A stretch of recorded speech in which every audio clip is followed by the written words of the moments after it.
Dressed to Kill came as part of a photo novella that we were making for Cream magazine. Photo novella is kind of like a comic book made of photographs.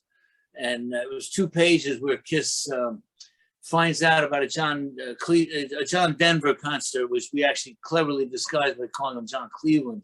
But they hear about this concert and they think that the world is just getting so boring, and they want to save the world with rock and roll. So they put up fake posters, and everybody comes to the John Cleveland concert and they come out as Kiss and they save the world, and they get rewarded.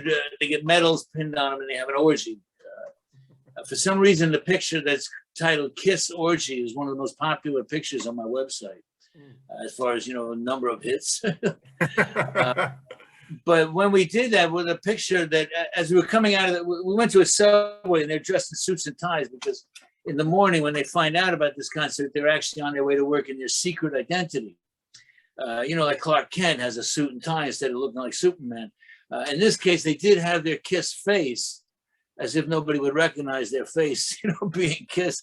But they had suits and ties. And as we came out of the subway, I said, "Oh, here, let's take a picture on the sidewalk, stand over by that lamppost." And then we took some pictures and we moved on. When Kiss saw the magazine with the picture of them by the lamppost, they loved it so much, they said, "Oh, we're going to use that for an album cover." Yeah. So it wasn't even done originally for the album cover. They came up, looking at the picture, they came up with the title Dressed to Kill. That wasn't preconceived. That was something they decided after they saw the picture. Yeah. Wow.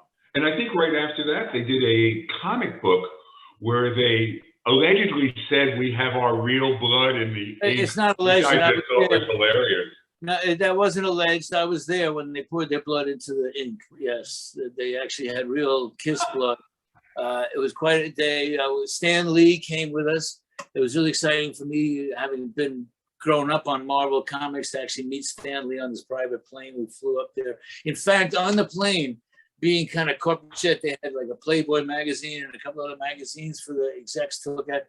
So I'm looking at the Playboy magazine, and that month, that exact day, there was an interview in Playboy magazine with Stan Lee. And there was a picture that he had made that showed him flying across the page as Spider-Man. So I just jumped across the aisle. I said, "Hey, Stan, would you sign this for me?" So I got an autograph on that picture from Stan Lee. If you ever see it on eBay, you'll know I'm broke.